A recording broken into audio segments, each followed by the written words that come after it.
Namaskaram.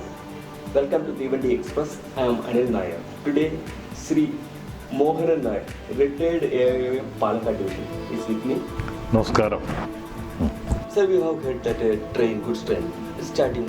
A lot of planning required behind it. Could you please explain about it? Regarding starting of a goods train, we are not doing it like we had been doing it earlier. There's a lot of change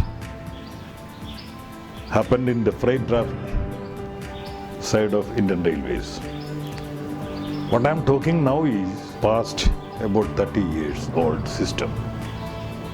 Then goods trains were generated in major yards.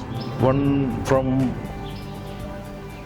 different stations, just like Tapal, vehicles loaded to different stations will be collected in direction wise, say originating from UP somewhere, Punjab, Haryana, etc.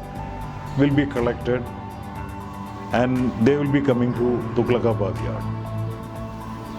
From Tughlakabad yard, they will sort out what all trains are bound beyond Bazwada. They will make a train to Bazwada. On those days, our traffic was in four-wheeler small wagons. Then eight-wheeler wagons have not come into operation. These four-wheeler wagons, then we were allowing piecemeal loading. Piecemeal loading is a party can load 6 wagons, 5 wagons, and even 1 wagon, 10 wagons, any number of wagons a party can load. That was piecemeal loading. So these piecemeal loaded wagons will be collected at, just like you take the case of Tapal, it will be going in bundle to one post office, which is a sorting station. They will separate it. Likewise, we will separate these wagons we will start from north, Tughlakabad. They will be having about 60 to 70 wagons, which was required for the minimum load of a goods train. They will be making a train bound for Bazwada and beyond. So that goods train will be from Tughlakabad to Bazwada. Straight, it will not have any shunting en route. At Bazwada, at Tughlakabad, these wagons will be sorted out and mostly it will be put in geographical order, or rather to a particular station loads will be put together. If there are 10 wagons to Coimbatore collected from different places, they will be put together. And there will be wagons bound for Chichamapalli, there will be wagons bound for Madras, there will be wagons bound for Bangalore. They will be grouped and put in separate groups. And they will make a train of 70-75 wagons with a guard's brake van in the rear. And it will be coupled. And the vacuum pipes will be connected. On those days, it was vacuum brake. So vacuum pipes will be connected. And the mechanical department will be advised that such a formation is ready. Then it is called a formation. So you have to conduct your necessary check, find out any vehicle has got some damage, say like spring breakage or any other undergear troubles. They will find out them, and maximum repair will be done on the formation itself, if at all some is required. And then these vehicles have already been undergone a TXR check while it is coming to the Tughlakabad station. And so the major complaints will be separate, complaint vehicles would have been separated at that time itself. So there will not be any much work while the formation is made at Tughlakabad for Bazwada. And say there is a stipulated time depending upon the team of the mechanical train examining staff. There will be a team of 8 people, 6 people, 4 people like that. If the number of people are more, the checking will be faster. And we know the traffic department knows how much time normally they will take, and that is the point when they plan to run a goods train. They will check out first the availability of a loco or an engine. Second, they will check up the availability of a driver, loco pilot. Third, they will check the availability of a guard. I mean, all these three things, loco might have come after schedule, and the running staff, loco pilot, his assistant loco pilot, and the guard, they might have completed their statutory rest. And after completing statutory rest, only they will be prepared to work the next goods train. And depending upon the availability of these things, before at least 2 hours before the expected departure of the train, these departments will be notified. Loco department, that is, even though it is a part of mechanical, it functions as a separate department. For the driver also, another department of mechanical will be providing the driver, and for traffic department, he is providing the guard. All these people will be advised. Engine will be called for. Then the mechanical department will notify the driver that you have to work a train at so and so hours. And they are supposed to report half an hour before the expected departure of the train. They will come and join. In major yards, the loco will be attached by a shunder who is there. He will attach the loco and the vacuum will be put after the train examination staff has completed their work. And the train loco will be already making vacuum, creating vacuum. Then the new driver will come, fresh driver, the shunder cannot take the train from the yard outside. Only a loco pilot, a qualified loco pilot, can take the train from the yard to outside to the next station and then its journey to proceed. He will come, he will report for duty, and then he will come to the loco. He will have an examination of the loco for any major complaint, because he is the responsible person for the loco till the end of the service of that goods train. And say when the vacuum is ready, by the time guard also will come and join, he will collect the vehicle guidance. Each vehicle has got a vehicle guidance. There is a list in which the number of the vehicle will be written, from station and to station will be written. What I told now, the vehicle guidance includes the commodity which is loaded in the train, in the vehicle. Vehicle means a bogie, a wagon. In the wagon, what is the commodity loaded, which station loaded it, what date it is loaded, and which station it is supposed to go. This is a vehicle guidance. What the guard gets is a summary of this. He will have the detail, the load also, the weight. Certain wagons will not have the normal load. Say if it is loaded with cotton, it will be even if it is fully loaded, it will be only 1 or 2 tons. Plus the wagon's weight of 10, 11 tons. So it will be only 13, 14 tons at the most. But if it is fertilizer, if it is cement, etc., then the weight will go up to 26, 27 tons depending upon the loading. So this also will be written in the guard's guidance, the train vehicle list. He will have to keep the copy, and after totaling this, it is decided what is the load of the train. It should also not exceed. There is stipulation depending upon the loco, depending upon the section, depending upon the certain critical sections. There is restrictions on the load. All these restrictions are known to the yards. Everybody is notified. So the goods train will be made within the stipulations what is permitted.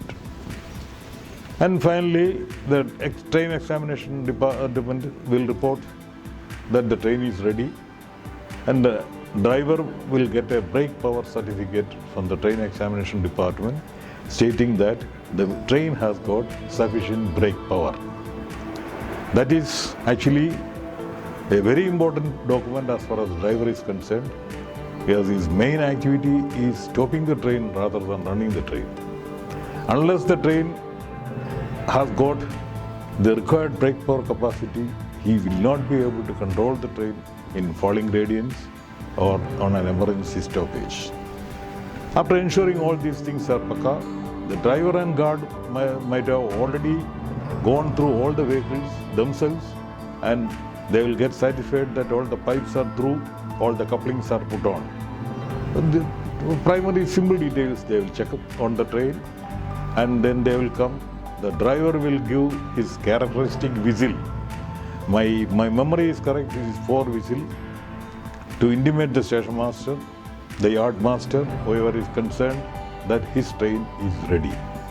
By the time guard also will be in the train.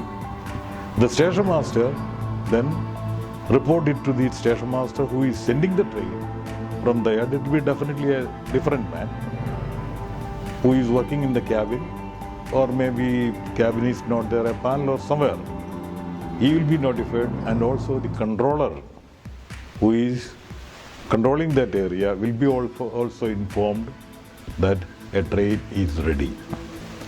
And then the controller, depending upon the availability of passage, suppose it's the time of an express train, and the controller knows where is the express train, when it is going to start. Then he will notify the station master that this train will be leaving after that particular express train. And then the train will be made ready. The driver will make a check of the formation by pulling it up to the signal, starting signal. He will keep ready there. And when the passage is ready, sometimes it will be immediately ready. Sometimes it will be ready after 2 or 3 hours even. And the train will start its journey. Planning, Deputy Controller or? Planning is a combined activity of the yard master, the deputy controller, and the section controller. And they will be collecting details from various points. They are not actually part of the planning, they are actually part of the implementation. And what I am talking is about only four-wheeler goods train traffic. Earlier mode, now it is different. Now goods trains are born in goods sheds and directly from there. And the railway has defined yards, marshalling yards as graveyards of freight traffic. So we have abolished most of the yards. Now in yard it's only train examination and train attention, other activities. Sorting is not there in most of the yards. Now, that path of the train, that path of a goods train, who is deciding the path of the goods train? Path is designed purely by the section controller. The deputy controller has got an idea of when the path will be available. But the immediate, very immediate path availability is purely the activity of a section controller. He only can decide where a path is available, whether he can take the risk of starting a goods train. Always there is a risk of starting a goods train when there is nearby an express train. For an express train, at least 1 or 2 sections, depending upon the status of that express train, 1 or 2 block sections has to be kept clear before that express train for getting it a smooth passage. So that risk or that calculation, it's a calculation made by the controller which decides which is the path. That there is a communication interaction at various levels. There are different type of forecasts. Railway, the priority is changing every time. Railway is an institution where you cannot keep the priority constant. So the priorities will get changed from moment to moment. So certain goods trains will get priority over sometimes even an express train. So these things are through the administration and to the field, the controller with his chief controller, deputy chief controller, and the controller himself is the link between administration and the field. They get instructions, and what you asked the other question, how do they know it? So every time, 2 or 3 times, there is an interdivisional forecast. Today, this part is from division A to division B. So many trains are coming, for which all the trains with its number, its nomenclature, everything will be there.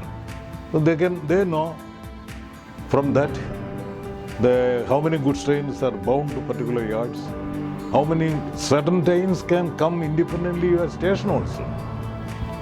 It need not go to a yard at all. Suppose a station is getting specifically 60 or 70 wagons in a train, that need not go to a yard. It can straight go to that station. So this information always will be there, and it will be updated periodically. Periodically means it is hour and minute is the period. It's not a day or week or month. In a day, 3 or 4 times that the forecast will be updated, and the station master who is linking from control to control. For example, in South, say Madras division to Salem division, it is Jolapet station master. He will take a permission for running a train. After this type of planning, he will say, I want to start this train, can I start it? Then he has to obtain a permission, yes, you can start it. And in railways, all oral orders are orders. In rail transportation, there is no written order. Everything that is being kept for the last centuries in railways, that nobody will deny that I gave such an order, or I didn't give such an order. So if he's giving such an order, it is supported by a number, no? No. For starting train, there will not be a number. Okay. Simply, okay, you can start. Okay, some other orders will be with a number. That is some, not regarding running of trains, some special orders. Okay. Some special orders which has to be recorded. And say, for example, a driver has to be changed out of course, or if a driver has to be permitted to go through out of course. So what all things are being done out of course, that also within the rules, framework of the rules, it will be followed by a number, either by the traffic department or by the power department.